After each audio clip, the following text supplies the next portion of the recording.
Good morning again. Our first speaker this morning is Dr. Ciara Wigham. She is a senior lecturer in English language teaching and didactics at the Université Clermont, Auvergne, in France. She teaches English language teaching in the master's program and on the pedagogical engineering and digital tools in the track within the Masters in Education program. Her main area of research is computer-assisted language learning, and she's particularly interested in studying multimodal pedagogical communication in online language learning teaching. She recently published a book focusing on instruction into multimodal CMC corpora. And she is, as I said, senior lecturer in Clermont, Auvergne University. The presentation today, the paper she's presenting, is entitled Digital Language Learning for Young Learners. So whenever you want, Ciara, the floor is yours. Thank you very much for the introduction. It's a pleasure to be here. Thank you very much for the invitation to come and present some of the work I've been doing with young learners, particularly looking at virtual exchange, so bringing together geographically distant learners who are in different classrooms in different parts of the world to interact and communicate and collaborate together. So, as we're all aware, nowadays, it's very rare to find a young learner's classroom without a PC or without a digital device. And early work in the field of computer-assisted language learning often compared teaching and learning situations with and without technology, potentially contrasting face-to-face teaching with learning via computers or digital devices. However, today, even when technology is not directly used in the classroom, language learning often depends on it, and therefore classroom technology has really taken on a much broader definition to include the equipment and the devices that are being used in the physical classroom, but also those devices that are being used in the preparation phases by the teachers, in informal learning and homework phases by learners. And my main interest is in the computer-mediated communication that's happening and that reaches beyond the classroom walls. So the use of classroom technology with the young learners really stands at the intersection of several academic fields, the fields of linguistics, applied linguistics, technology, and education. And Shona White and Ulin Kutrim-Schmidt in 2019 presented this figure showing how technology mediated, in this case, English language teaching with young learners, combines perspectives from second language studies, from information and communication technology, and from early education. And the next few slides are really inspired by this handbook of teaching English to young learners and this contribution on classroom technology. So it's really within the nexus of this technology-mediated language teaching with young learners that we'll be exploring today. And one of the key affordances is that technology helps with interactivity, helps with interaction. However, there have been debates about the nature of the interactions, the quality of the interactions when young learners are using technology. And with this in mind, one influential approach to digital language learning involves a four-stage developmental model where we try to move from an authoritative interaction classroom where the teacher is controlling the interactivity of the technology through a dialectic space where the learners are able to respond in interaction with the technology towards more of a synergistic stage where all of the participants have the power to try to shape the learning event that's taking place. And therefore, when we're moving through this continuum, we're trying to get away from superficial interactivity and have the learners interact and communicate in real, authentic situations. And when we get to this stage of interaction, what research has found is that it addresses the learner's needs, it enhances their motivation, it enhances learner engagement, and it contributes to language development. So indeed, frameworks and computer-assisted language learning suggest that when this stage of interactivity is achieved, the technology can support interaction by making key linguistic features salient, by offering modified input and supporting that modified input, allowing the learners to be active in their participation in the foreign language, and also supporting them by facilitating their awareness of when they're making errors and how they incorporate feedback on those errors. However, the main challenge for teachers and future teachers is how to design activities and tasks which can foster this kind of interaction. And a task-based language teaching framework, which offers the creation of very rich, potentially interactional opportunities, is seen as a framework that can support the type of interaction that we're looking for language development. So task-based language teaching that's technology-mediated looks at learning tasks that focus on meaning, that have a clear communicative purpose, that are learner-centered, they're authentic, they're close to what learners could be doing in real life, but also allow space for reflective learning. Designing tasks which meet these criteria for young learners is a real pedagogical challenge for teachers, because we need to have the young learners be sufficiently prepared to be able to communicate in the target language and interact around the tasks, but also for the tasks to be challenging enough to help the learners progress. And so as Milton and Garby in 2000 put it, the learning scenarios must contrive a situation where learners can use what language they have in realistic, meaningful, communicative ways, but not so difficult that they're frequently exposed to language that they can't understand. And Kutrum, Schmidt and White in 2015 talked about the challenge and said that some of the things which could help teachers in these contexts would be the careful sequencing of learning activities to focus on short task-based sessions with small groups and support teachers in their own classroom context. And today, the examples of digital language learning that I'll draw upon really come from two teacher education projects where we were hoping to do exactly that, support teachers in their own language classroom, focusing on pedagogy rather than technical aspects, working with the teachers over an extended period of time, sometimes 2 to 3 years, to help them develop authentic language teaching scenarios, bringing the teachers together, as in the photo, for meetings with peers, so we could support peer collaboration to help establish communities of practice for these teachers and engage them in a reflective process to critically think about their own teaching practices with digital technologies. So the two projects that I'm going to talk about today, the first is the GT Ravel project, which is Ressources pour l'apprentissage en classe virtuelle et l'enseignement des langues. So we're interested in resources for teaching languages with technologies. It was a French Ministry of Education funded research project related to technology. It brought together generalist primary teachers. So these teachers weren't specialized in language education. They taught geography, maths, literacy. It brought together regional language coordinators and teacher trainers and teacher educators.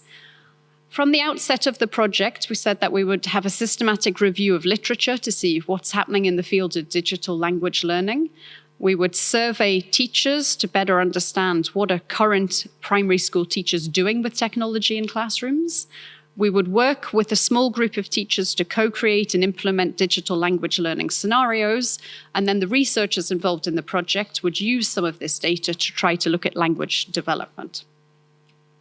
The second project is eLive, Engaging Languages in Intercultural Virtual Exchange. It's an Erasmus Plus school cooperation project that involves 32 associate schools at a European level. It involved teacher trainers and trainee teachers. And you can find all of the outputs as resources on the eLife project website. But these included training materials for future teachers, the creation of virtual exchange tasks. And then throughout the project, we worked with teachers to coach them in putting into place virtual exchanges in their classroom, and again, conducted empirical research studies. And so what I propose today is to showcase different aspects of these projects, moving from the systematic literature review and the results of that through to the research studies that were conducted on the data from the instantiations of putting these tasks, these virtual exchange tasks, into place with young learners. So to begin, as part of the Ravel project, there was a systematic review of literature that was conducted. So Sacré and Al 2021. The systematic review focused on oral production and interaction skills for primary school learners, so aged between 5 and 13. We looked at studies that were published between the year 2000 and 2022 that were published in English or French. And from an initial pool of 690 studies, we looked in depth at 23 studies that were chosen because of their focus on oral production and interaction. And the aim of conducting this systematic literature review was really to decide, is there one technology within our project that we want to focus upon? And what are the affordances of that technology, and how could we incorporate it within our project? So what came out of this systematic literature review were 5 different technologies that had been the focus of research studies with important results for young learners' oral production and oral interaction. So the first was digital storytelling. The studies that focused on digital storytelling talked about the creativity in young learners' language use. When they tested young learners' performance, there were correlations between their performance and their oral communication skills. Different studies talked about how the animations in digital stories helped learners to retain vocabulary. Many of the studies said this really motivated them.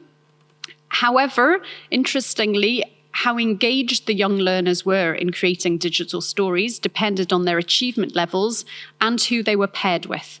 So this one study showed that when lower achieving learners were paired together, they used a more diverse range of language learning strategies than higher achieving learners.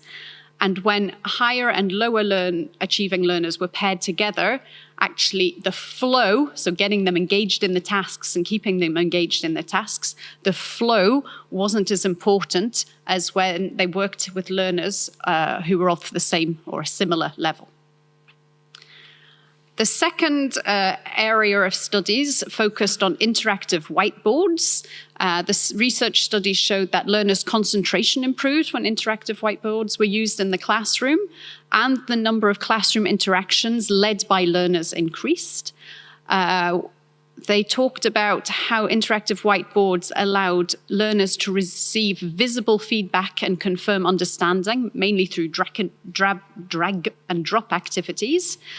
Interestingly, learners' perceptions of their abilities and of their own interaction competence increased, and there were opportunities for teachers to put into place different activities depending on learners' needs, so there are opportunities for differentiation.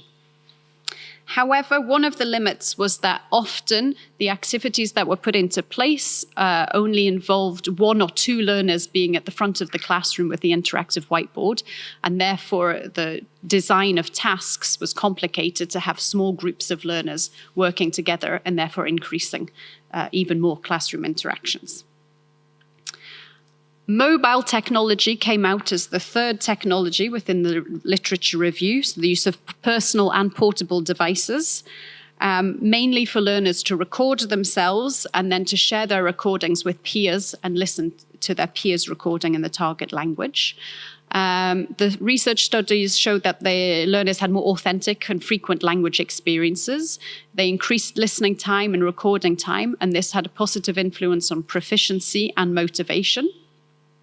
There were greater increases in language development when it was the learners who chose their own partners, so who chose whose recordings they were going to listen to. And in fact, if learners shared their recordings with a wide range of number of peers, it had a negative effect on oral production skills. And so it was advised, if you're using these types of activities in the classrooms, to keep student pairings consistent through a project rather than vary who the learners were working with.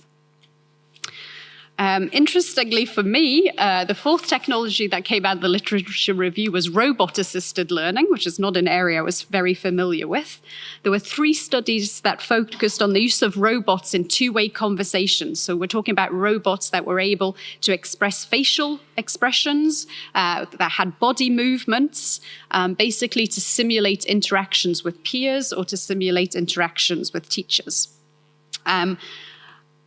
So there was a positive effect of the use of robot-assisted language learning on learners' motivation, attitudes, confidence.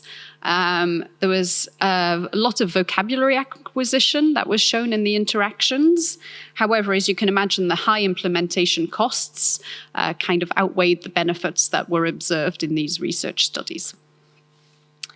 And the last technology that came out of the review was projects that involved virtual exchange, so bringing together learners in different classrooms to interact via computer-mediated communication. These projects were shown to have significant developments in oral production and interaction abilities for the learners, improvements in language learning strategies. They enhanced group work skills, both cooperation and collaboration skills. Interestingly, the learners reported a great awareness of their own personal limitations in using the target language. Several studies reported on greater intercultural awareness. And for me, what was the most interesting was that virtual exchange was shown to boost young learners' self-confidence and desire to travel abroad.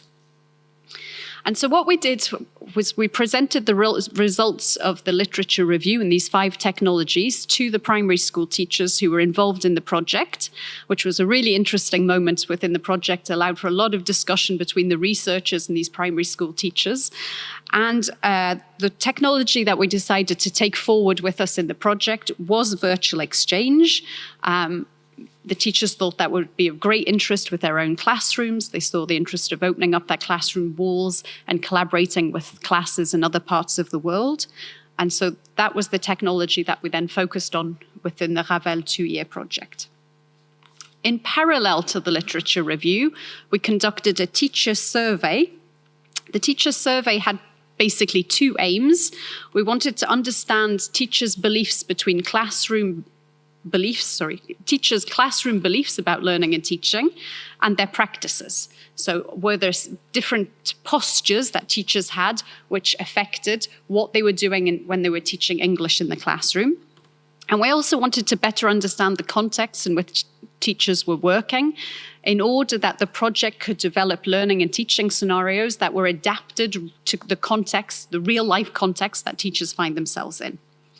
So we conducted a questionnaire with 254 generalist primary school teachers in our region of France. In the questionnaire, the teachers reported on their pedagogical practices for teaching English in their classroom, their use of technology. We used a grid to ask them about their teaching beliefs, their learning beliefs. Should learners be corrected immediately? What's the place of grammar in the classroom? Is interaction and group work important, etc.? And then a final section, which was background context about their professional development, their teaching context, their own language skills. And what came out of this teacher survey was 3 quite distinct profiles of primary school teachers who were teaching English. The first profile was a communicative language teaching profile. That was 25% of the participants. These participants had quite coherent roots, an implicit approach to language teaching. They had higher proficiency in English themselves. They had more in-service training. Sorry for the error there. They used a broader range of activities within the classroom. Often they taught higher level classes. They talked about technological challenges that included their own digital skills. The second profile was a PPP profile, so present and then produce and then get the learners to reuse the language. The PPP teachers often had lower L2 proficiency. They used fewer language teaching activities. They were shown to have quite a fixed mindset. Grammar and error correction were very important to them, and they had constraints both in terms of equipment and time. And then there was a large group, 40%, who we called the skeptical teachers. They didn't have any strong theoretical positions about language teaching, no strong stance. When we asked about teaching beliefs, quite often their answers were a little bit contradictory. They tended to have lower A2 to B1 proficiency skills. Their language activities in the classroom focused a lot on listening, and they felt very limited by time and technology experience. And what's interesting for us is that neither of these, either the PPP or the CLT approach, are the approach that the National Education Authority in France is asking us to use. So in France, we're asked to use a task-based approche actionnelle. And what we saw was a minority, really a handful, I think it was 4 teachers out of 254, who were using this approach in their own classroom, which begs quite a lot of questions. Some of the results from the survey also showed that the teachers, 40% of the teachers used listening and speaking activities without any interaction. And those who did use a broader range of activities, including interaction activities, had more professional training, higher English language proficiency levels. They planned sequences of works in units rather than at an activity level. They had better internet access, fewer difficulties with technology. However, the use of virtual exchange was very, very rare. I think it was 2 out of 254 teachers who had heard or used virtual exchange within that classroom. So that gave us, both from the literature review and the teacher survey, gave us a good idea of the context in which we were going to try to implement our teacher education projects. So the next stage was the co-creation of virtual scenarios to produce teaching resources that then could be distributed as open access resources to all teachers within our academy, our teaching area. We worked with 10 primary school teachers. Unfortunately, we worked through Zoom. It was the pandemic, so all of the meetings were online practically. We'd chosen from the systematic literature review to focus on virtual exchange. And we developed, by coaching these teachers, we developed collaboratively 3 learning scenarios, Who's Who, an ABC book, and Monsters, that the teachers would then put into place with their learners. So the Who's Who scenario I'll focus on today. Basically, the young learners were asked to produce identity cards about themselves. These identity cards were then sent to a partner school, either in another area of France or abroad in a foreign school. And then the learners met together online via video conferencing, and they had to ask and answer questions about each other to try to identify from the 26 identity cards that they'd received from their partner school who was the person who they were speaking to via virtual exchange and video conference. And I'll show you some examples in a minute. Once we tested these learning scenarios and tasks, they were produced as open access resources that included quotes from the teachers who'd put them into place, quotes from the students, also feedback from, after we'd tested them, feedback from the teachers in the classroom saying, oh, careful when you get to this stage of the task, it's important to think about this. And so they're available online. Unfortunately, they're in French, but I'm sure AI can easily translate them if you're interested. And that brings me to the last part of the research project, where we were trying to investigate the potential of these learning scenarios by conducting empirical research studies. So in the studies that I'm going to share with you today, I'm going to ask 3 questions. First of all, how is learner autonomy manifested in task as process? So task and process as the learners are interacting with each other. What's the role of the teacher in creating these opportunities for learner autonomy? And then what language development and language competences are demonstrated? To do so, we're going to look at 2 primary school classrooms. The first is with the local teacher, Anne. She's got a B2 level of English. She has 20 years teaching experience. Her local learners are of A1 level. They're 8 to 9-year-olds.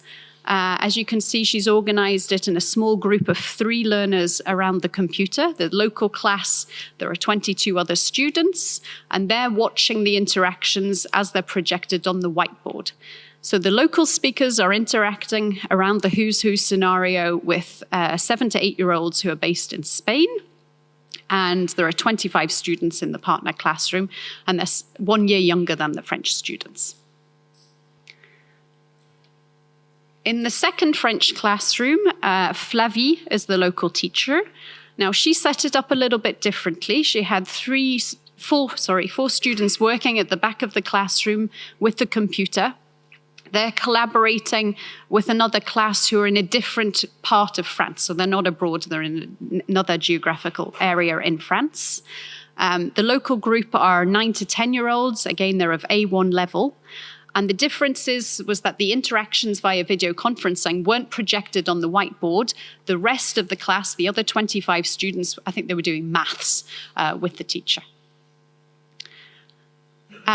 So they're using the who's who task. There's the local and the remote class. They've got their learner ID cards about their likes and dislikes. This is a live question and answer session, and the task outcome is to choose the correct ID card for the remote learner who they're questioning. In terms of interaction analysis, we transcribed the videos. We looked at the episodes where groups of learners identified remote partners, and we were quite inspired by 2 Spanish colleagues, Barry Pennock-Speck and Begonia Clavel-Arroitia, their work on teacher role and learner autonomy, looking at who's taking the initiative, who's asking and answering the questions, how are they reacting to challenges, are they on task or are they off task and talking about something completely different. So we came up with a coding grid that was also inspired by Goffman. So we coded the discourse in terms of, is it the teacher who's talking? Is it the learner who's talking? Goffman inspired our idea of arena. So are the interactions front stage? So are the interactions being addressed to the remote class in Spain or in France? Or are they backstage? Are the interactions happening between the local group? We looked at the different task phases, the opening, the main questioning and answering phase, the task outcome where they try to identify the speaker, the closing. In terms of learner autonomy, we looked at whether the turns were independent, were the learners producing them by themselves, or was there some prompting, either from a peer or from a teacher? So were they dependent turns? Then we looked at turn function. Are they questions? Are they answers? Are they productions? Is it about task management? Is it about a language, a target prompt? Are they repeating something? And so what I'm going to ask you to do is to observe 2 videos of 2 implementations of the task and have a think about learner autonomy, teacher role, and language development. And then I'll show you the results from the research analysis. So in the first classroom, in Anne's classroom, the learners have their notebook with some notes, and the 3 identity cards of the Spanish speakers are placed on the desk in front of the learners, and they have to try to identify which of the 3 cards belongs to the remote speaker. You have to ask questions. You ask to... Okay, go on. What's your favorite number? My favorite number is 8. Do you have 8? Yes. Yes. Okay. What's your favorite color? Can you repeat? What's your favorite color? My favorite color is pink.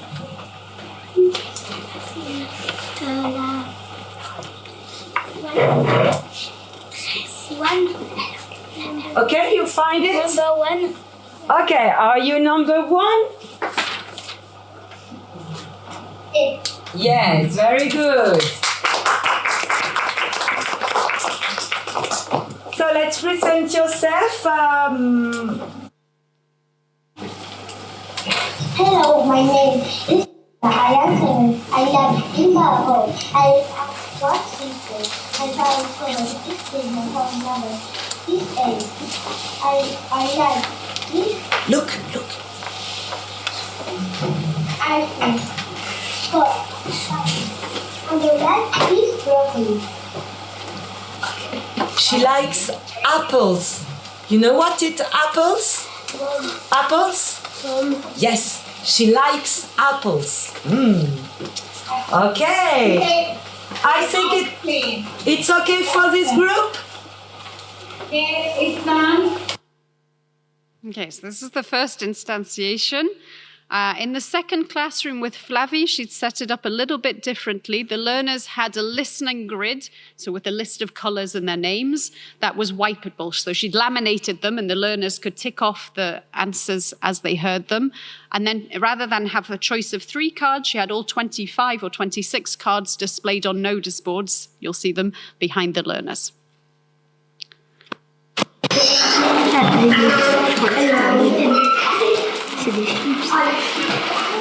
Hello. Hello. What's your favorite? Repeat. What's your favorite? My favorite color is yellow.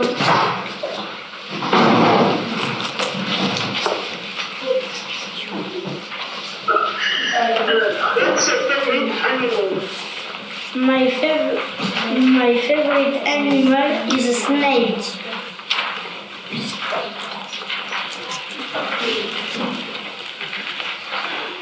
And you, what's your favorite color? My favorite color is blue. Repeat.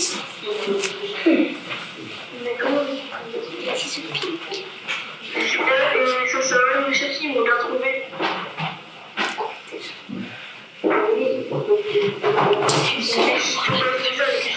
C'est exactement ça, la question. Ah, si tu poses des questions, mais on a déjà trouvé en fait. D'accord. What's your favorite color? My favorite color is blue. Blue. What's your favorite animal?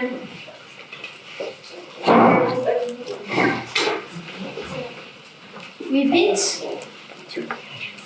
My favorite color is cat. Animal is cat.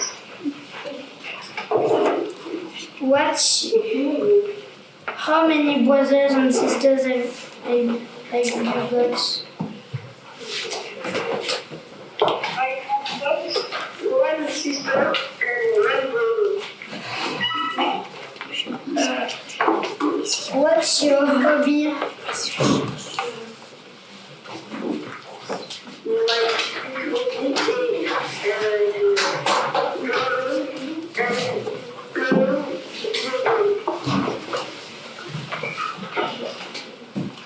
Repeat.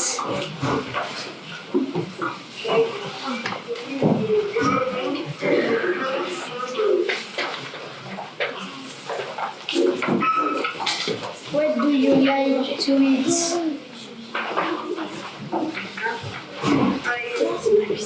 I like hot dog, pizza, and dog like soup.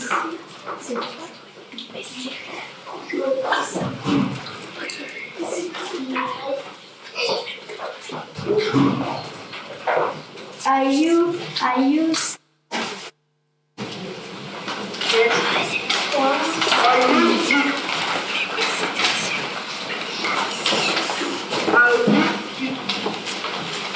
Repeat. Yes, I am.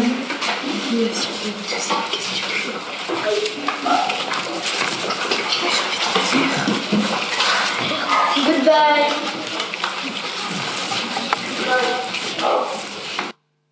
Okay, so here we see 2 different implementations of the same task. And I think, as you can see, there's quite stark differences between learner autonomy and teacher role. So when we looked at when do the teachers and when do the learners talk, we saw that in both classrooms, so the first example on the left and the second example on the right, we saw a similar length in the task phases of questioning and answering and task outcome, but a much, much, much higher proportion of learner turns in the second classroom, where I think the teacher actually only has 1 turn within the groups questioning and answering task phase. In the first classroom, in Anne's class, we saw longer opening and longer closing phases. And in both of these phases, there was a higher proportion of teacher turns. So in the opening, we really see that it was the teacher who's managing the task, who's going to speak to who's going first. And in the closing, it seems very important to this teacher that she has the students repeat their personal information about themselves. So the main difference we saw was in terms of teacher participation. In the second classroom, Flavy's classroom, the learners are highly autonomous, and the teacher is involved in a totally different task, an activity about mathematics with the rest of the class. How much talking occurred and was directed at the remote class as part of the virtual exchange? In Anne's classroom, we see there's more teacher intervention. And interestingly for us, the intervention was both front stage and backstage, because we might have imagined that the teacher would have just helped our local learners within the small group. But in fact, we see that Anne addresses the remote learners as well. Interestingly enough, she even intervenes within the task outcome. So the learners have to guess who this person is, and the teacher kind of takes over and says, "Oh, are you number 3? We see more autonomy in Flavy's classrooms, more front stage turns overall, so more turns that are addressed to the remote learners, and a higher percentage that are dedicated to the task interaction rather than task management. So a sample task outcome in Anne's, you can see that the learners turned around. So the teacher had actually moved within the physical classroom space. The learners had found the answer to the task. They'd identified who the remote speaker was, and rather asked the remote speaker directly, they turn around and call the teacher. And then the teacher says, okay. And the teacher comes over and gives the task outcome and says to the remote class, are you number 2? And the remote learner says yes. So this is quite interesting that the learners didn't actually complete the task outcome themselves. When we looked at how do learners talk to remote learners, although we might have imagined that the learners were less autonomous in the first classroom, interestingly, the proportion of independent turns, so turns that learners were taking themselves without being prompted by a peer or by a teacher, is very similar. So in the question and answer phase in Anne's classroom, it represents 61% of the turns, and in Flavy's classroom, 69% of the turns. And in task outcome, they're both around 15%. So we might have thought that there would have been more turns that were dependent in the first classroom, but that wasn't the case. I mean, there were more dependent turns, but the number of independent turns were comparable. In Flavy's class, in the second classroom, the learners performed independent turns throughout all the task phases. And you could see that they were very autonomous in terms of managing the tasks themselves. Of course, there were mainly prepared questions and answers in the question-answer phase and the task outcome. We saw this coda that we talked about in the first classroom, where the teacher got the learners to repeat all of their information. And that to us seemed a little bit disappointing, maybe, because why did they have to recite their identity? Because the other class had already identified who they were. So you see in Anne's classroom, says, okay, let's present yourself. And then the learner says, I'm Cecilia, so here we've got really rote learning. So perhaps it's to, fix the vocabulary. Or we see it more as a platform event. Look, you've identified me, and I'm able to say all of this in English. In Anne's, it's often the teacher who closes the task interaction. And that's a stark contrast with the second classroom, where they identify the learner, are you so-and-so? And as soon as the remote learner says, yes, I am, they wipe their listening grids clear, and they almost forget to say goodbye. And goodbye is an afterthought. The learner comes back and says, oh, bye, bye. And so we see that the learners in the second classroom are much more focused on the task outcome of identifying the learner rather than the mechanics of the language and the interaction itself. So then what's going on behind the scenes? What's going on backstage in the local classrooms? Backstage in Anne's classroom, we see mainly teacher turns and a lot of task management done by the teacher. So the teacher is organizing with students going to speak to the remote class. How does this happen in the second classroom? It's quite simple. To decide who's going to speak next, they just push one of the learners towards the webcam. It's all done non-verbally. It's your turn. and I'll push you over there, and now you're going to talk. Interestingly, we see more task prompts rather than target prompts. So the learners and the teacher don't suggest utterances to repeat, but they're more involved in task management and task prompting. There's no repetition amongst the learners in Flavy's class, but there are quite a few number of turns in Flavy's class that we marked as other because we couldn't interpret them from the audio data. As you can see, Anne's task management, there was one learner who said, "Do you have a brother or sister?" The remote learner replies, "I have a brother, I have a brother." And then Anne is prompting, can you? And so Chloe says, "Can you repeat, please?" And so the task management is done through teacher prompting to help scaffold the learning event. In Flavy's classroom, the teacher isn't there, but we see that there's peer scaffolding. So at one stage, they're trying to understand the phrase, "What's your favorite color?" And we see the peer in purple who leans in and says, "What's your favorite color?" Like, come on, I'm helping you. Interestingly, the learners always keep out of the webcam frames. The remote class can only ever see the boy, and Eloise, who is prompting and helping with the task management, is always out of the webcam frame. So some interpretations. In the two contexts, learner autonomy seems to manifest itself in different ways. There are opportunities and constraints on learner autonomy, which seem to be linked to task as work plan. We really think that there's a difference between involving the whole class and projecting the interactions on the board, as opposed to using a small group of learners and doing maths activities with the others. When we look at task as process, we see similarities in terms of the turn functions and the different phases of the task, similarities with independent turns as opposed to dependent turns, and prompting that's based on task, not target language. However, there are differences in learner-teacher ratios of interactions and turns, the ratios between the backstage, what's happening in the local classroom, and the front stage, but we do see learner participation in all phases. If we look at the discourse now to try to look at what's revealed about language development and L2 competencies, if just take the example of the second learner, Martin. Interestingly, he manages the opening. It's not just A, B, question, answer, question, answer, question, answer. Quite often the interaction is A, B, but then reversed B, A. So he's well aware of turn management. He doesn't need prompting to get the learners to repeat. So, okay, he uses repeat rather than can you repeat, please? But, this is working for him. After an adjacency pair, he selects the next speaker by saying, and you. So we see that he's got understanding of question and answer adjacency pairs.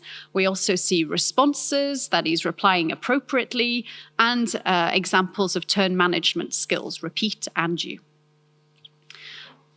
Despite being interrupted with a little side sequence in French, he repeats the question, he brings the task back on task.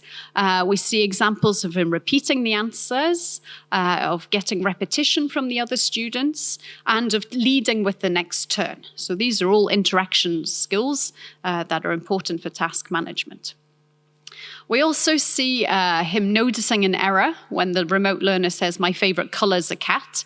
We see him noticing the error through gesture and gaze. We see him flagging the error towards his peers as he turns towards his peers to see if they've also noticed the error. And we see recognition of the error backstage through gaze and body language between the other learners.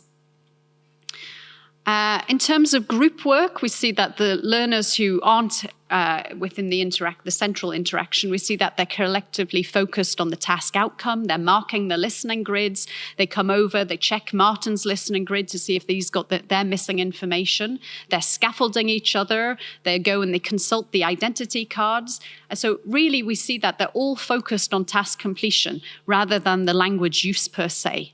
And what stands out to us is the important role of gaze, the important role of gesture, and the important role of paper resources that were made by the teacher, these listening grids, to help these learners become independent and do the task autonomously. So this brings me towards a conclusion that we need teachers to commit to autonomy in digital language learning and virtual exchange in order to foster language development. In terms of task as work plan, so how do we plan a task before it's carried out?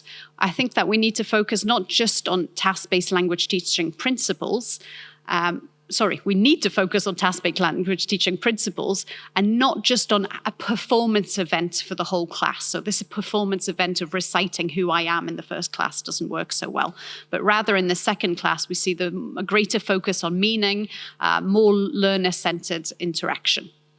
And I think that's supported in task as process by providing materials that are going to support the learners, providing the peers, so, small group work so that the peers can support the learners, but then ultimately getting the teacher to disengage and stand back and give the space over to the learners themselves.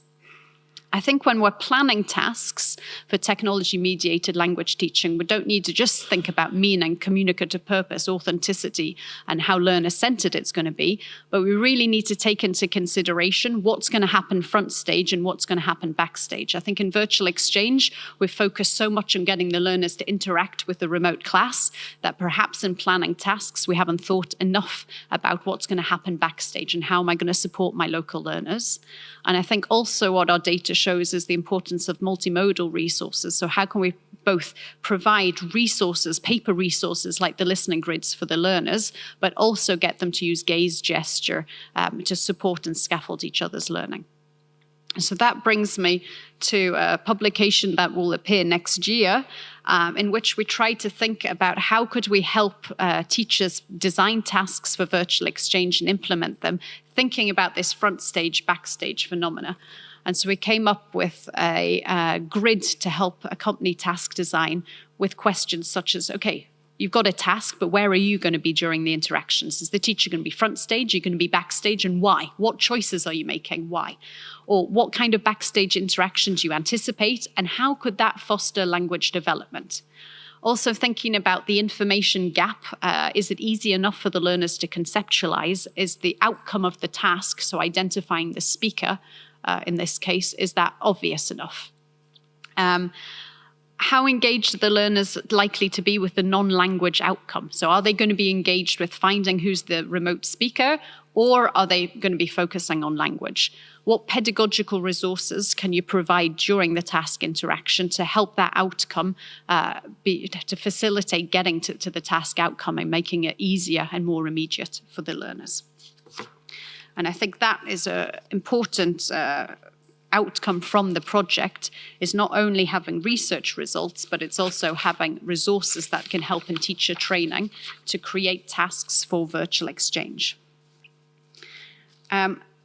So I just wanted to finish. I could have finished with some quotes from teachers about how this project, impacted their way of thinking about language teaching, how it opened up the classroom walls to interacting with teachers in other countries. But I thought it would be nicer to finish with some learner quotes about the potential of virtual exchange and what did the learners in these classrooms think.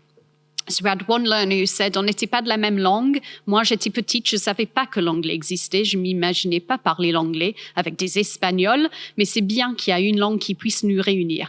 Tous les pays, une seule langue, comme ça, on peut communiquer avec n'importe qui. So this young learner didn't imagine that English existed. She couldn't imagine herself speaking in English. And now she's speaking to Spanish people, and we've got this language that unites us. And wow. So this was quite mind-blowing for this student. Or I think it's interesting that these students talked about how they didn't see the time go by. On n'avait pas vu le temps passer, car moi j'aime bien parler en anglais. On s'amuse, le temps passe vite. So I like speaking English, and when we're having fun, time flies. So this really shows how engaged the learners were, and they were involved in the flow of what was happening. And the last girl says, j'ai entendu personne dire il est nul en anglais. J'aime bien qu'on discute. Ça nous libère un peu. Parfois, j'ai peu envie de me libérer de mon pays, la France.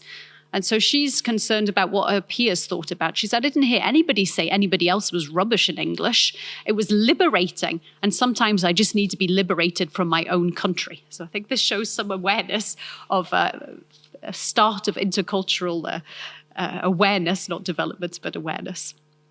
So thank you very much. I'd like to thank Shona White, who was my research partner in crime, who a lot of this has been done in collaboration with Shona White.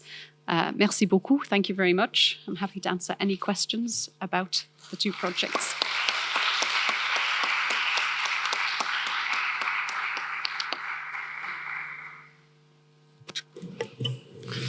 Thank you very much for such an engaging paper.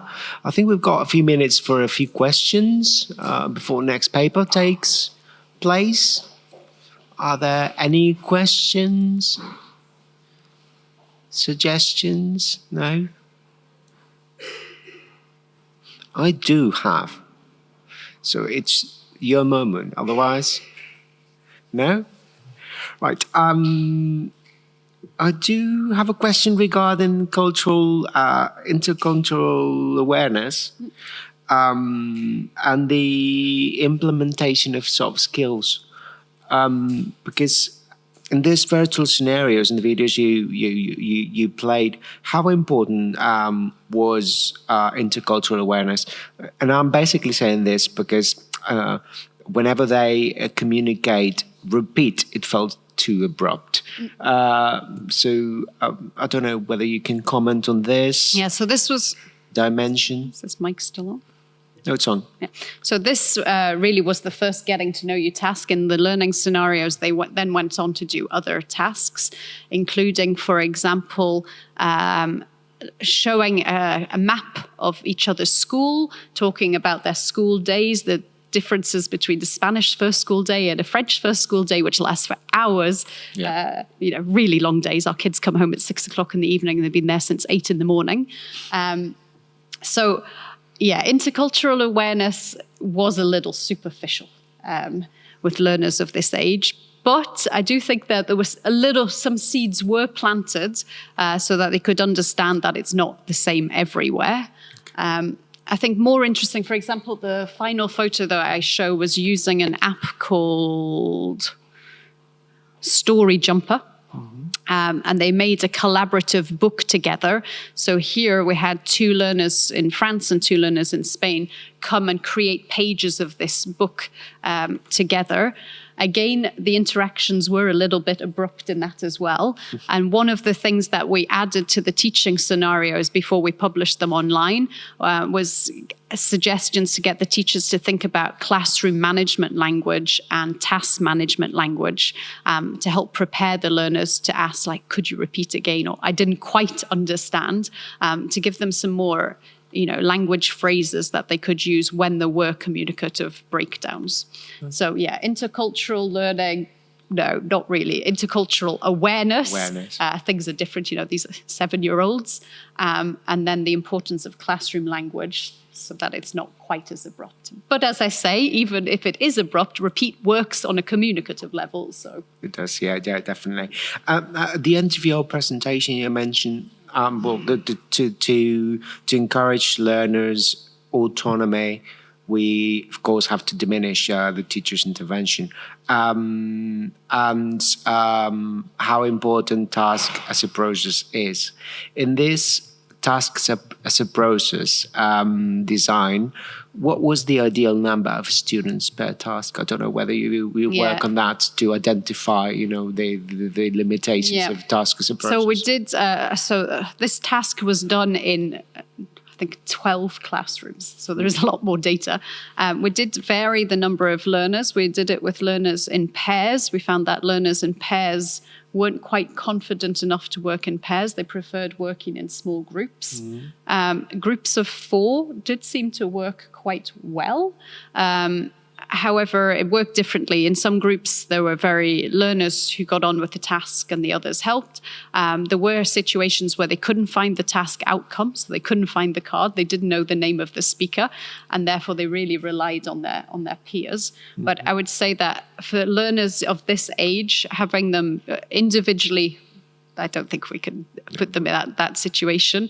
Pairs, they weren't quite comfortable, but in groups of 3 or 4, they felt that they had the support in their local classroom to be able to help each other with the interactions. Right. Very interesting, very interesting.